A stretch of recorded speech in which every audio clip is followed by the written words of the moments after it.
Okay, Overwatch 2 retail patch notes, September 5th. Wait, what? September 5th? Oh, it got pushed. Oh, okay, so it was supposed to come out on Tuesday, but it got pushed. Okay, that makes sense. They didn't update it. That's kind of weird, but anyways. Overwatch 2 Anniversary. We're celebrating the first year of Overwatch 2. Come and play the returning event modes, including Battle of Olympus, Katamari, Star Watch, and Mischief and Magic.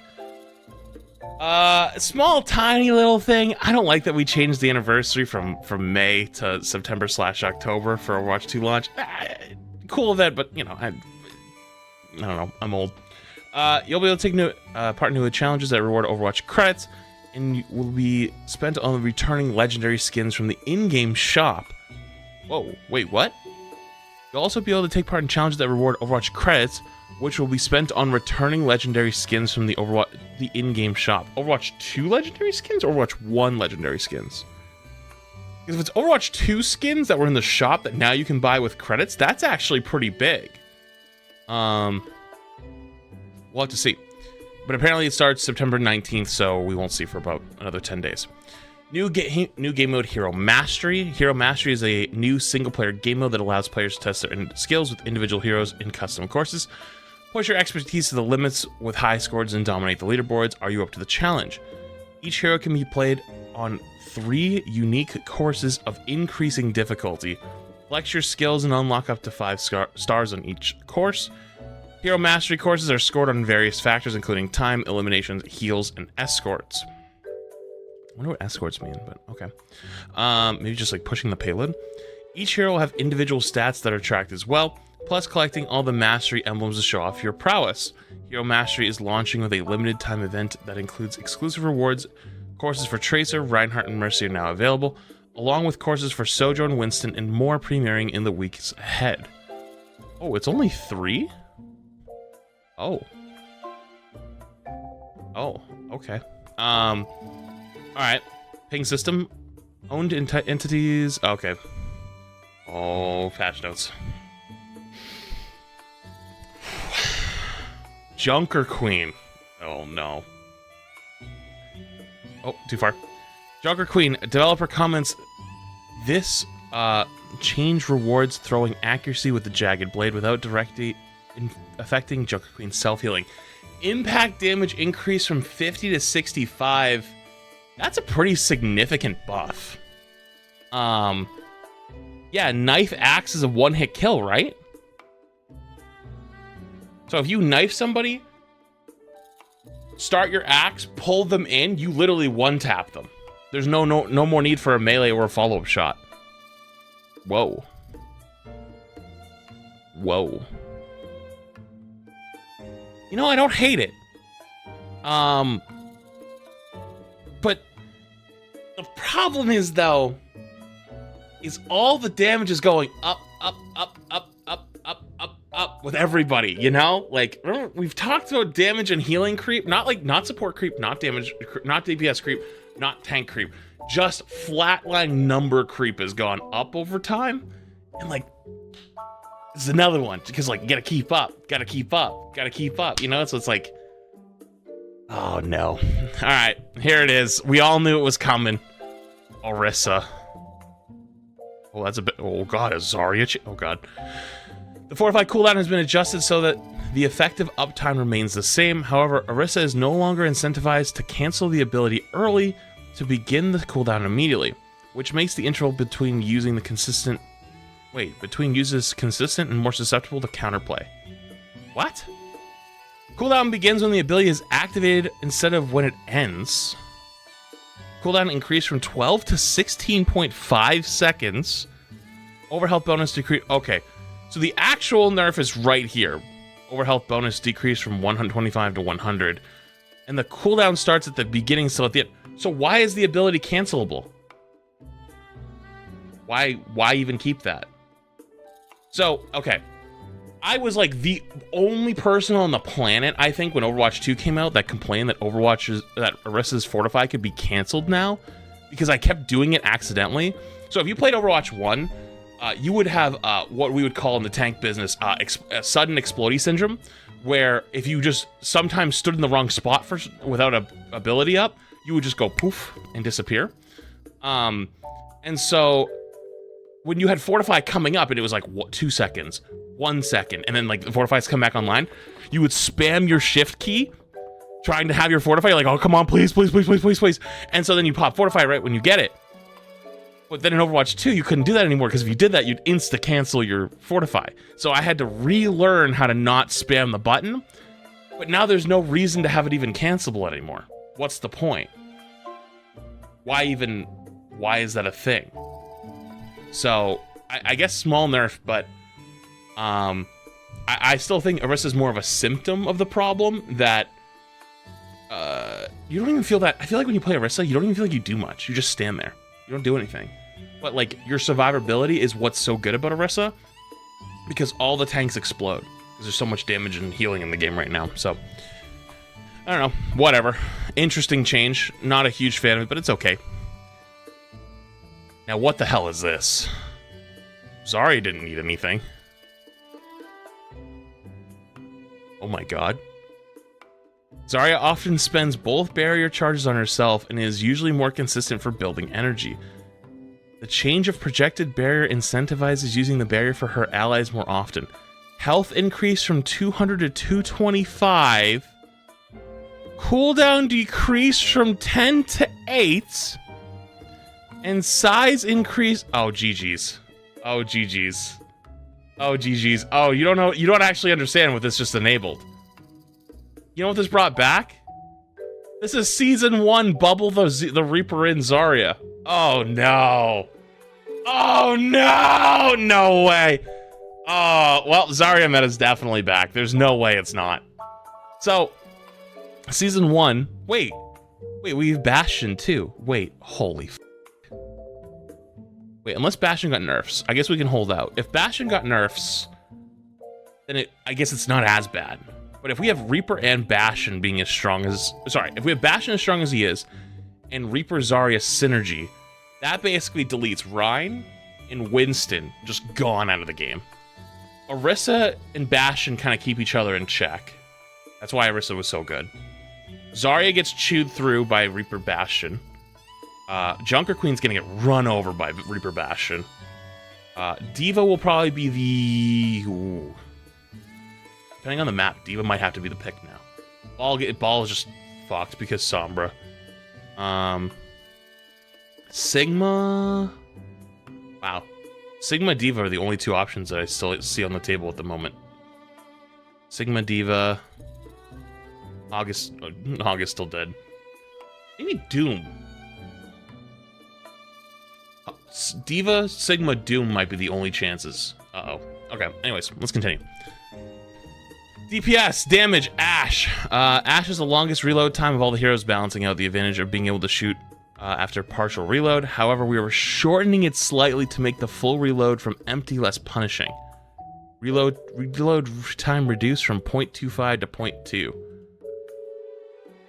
I thought Ashe was pretty good, no? Well, the numbers are going up. The numbers are going up. I don't hate this. I don't hate this change. It's just we're only 4 characters in, and we're buff, slight nerf, giga buffed, buff. We're at 3 for 1 right now. The creep is crazy. Okay, next. Oh, I saw him. I saw the Bastion. Oh, wait, did he get nerfed?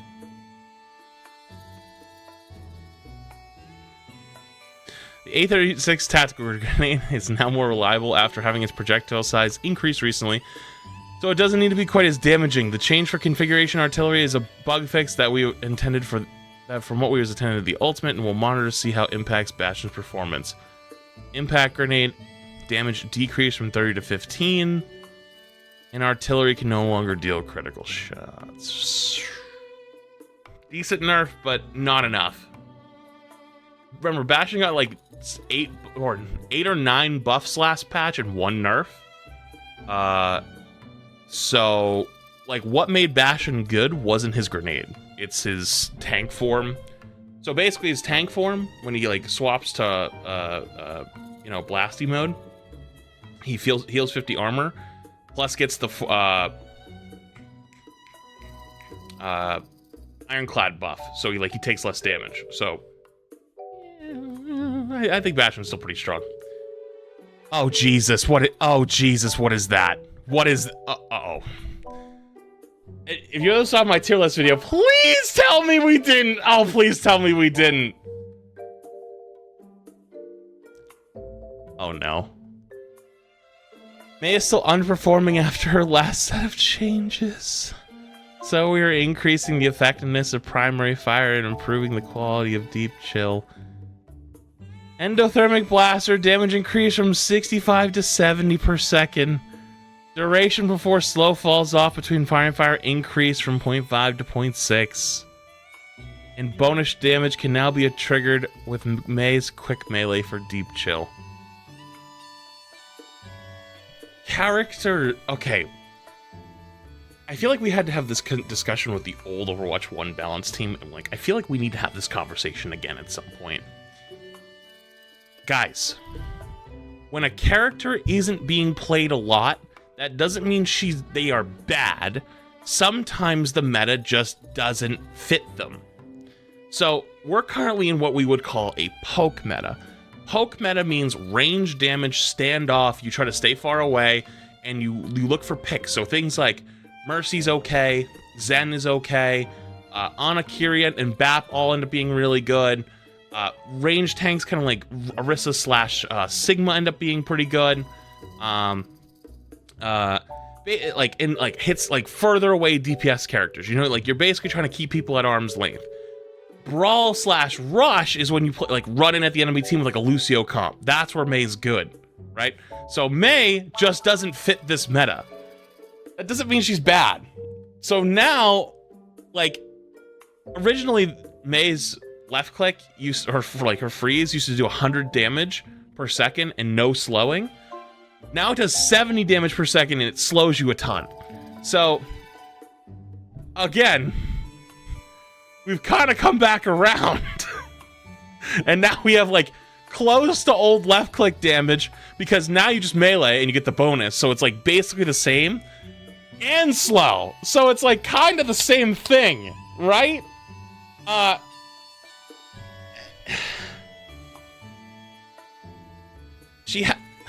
Her whole kit is basically tanks at this point, with wall, with slow. You know, she doesn't do that good on poke, but okay, I'm scared. Support. Okay, there's no more DPS changes. That's something. Whoa, wait, what? Support passive. Duration until support passive activates increased from 1.5 to 2 seconds. Developer comments, supports have received individual improvements to their survivability and are quite strong overall, so we are reducing the impact of role-wide passive. You know?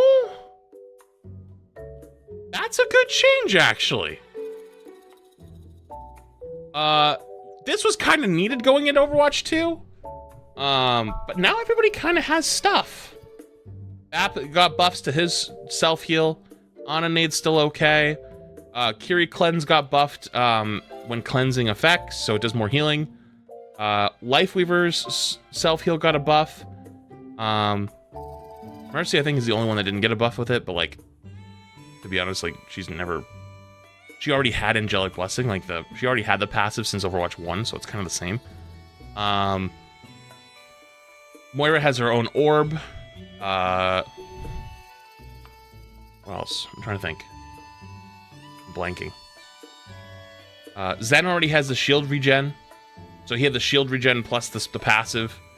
And Lucio got his heals back, I think. There was a patch a little while ago that like gave Lucio his like self-healing back with Amp. So I think everyone's good, actually. So, you know what? I'm okay with it. I'm actually okay with it. Good change. I like that one. Uh-oh. Bap. Okay. Regenerative Burst overall healing output has been too effective after gaining the bonus instant heal after low health allies, so we're reducing its total healing slightly. Wait. Instant healing decreased from 50 to 40. Heal over time decreased from 50 over 5 seconds to 40 over 4 seconds. Wait, so does that mean if you're below 50 health and you pop it, you get 80 heals now instead of 100? Because that's a good change, actually. That's a really good change. For those who don't know, Bap had like... Okay, so in high-level play, Bap had 3 effective health bars because he had his regular health bar. Let's say in a 1v1 scenario. He had his regular health bar, and then he had his shift, which would give him instantly 100 healing, plus an extra 50 over time. Plus, this, if he wasn't getting taken damage to support passive, you know. But the point was, though, he would just get like a huge burst. But then he also had lamp. So if you had to put the lamp on the ground, and if you're like, let's say you're a DPS that only can shoot a single target at once, you had to look up, kill the lamp that had 200 HP, and then by the time you look back to him, his passive had already triggered, plus he had jumped away. So it was really hard to kill Bap in 1v1 scenarios. Plus he does a lot of good damage. So I think this lowers his survivability by a little bit. And I would say Bap's easy S tier, so not bad. Kiri.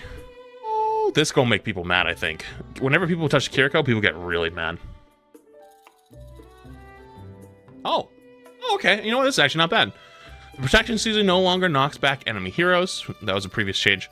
So the projectile doesn't need to impact them either. This quality of life change prevents accidental activations when thrown into groups of both enemies and allies. You know what? That's actually a really good change. I like that one. That makes actually a lot of sense. That's a good quality of life change for Kiriko. I like that. Good Kiriko buff. Unironic, very good Kiriko buff. You know what? Hey, you know what? Maybe they didn't totally miss. I have said for a while that their DPS and support philosophy is like, you know, those characters are fun, but tank is off the rails. Like we gotta have like an intervention at some point. Wow, and that's it for the big ones. Bug fixes. Anything good in here?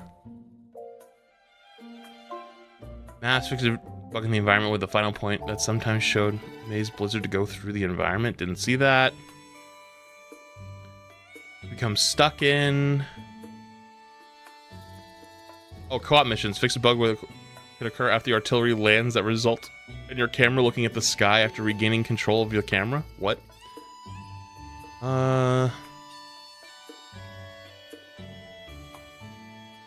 Fix an error that resulted in a vertical knockback on Bastion's tactical. Yeah, I don't think there's anything crazy in these. So yeah, I guess that's the whole patch notes.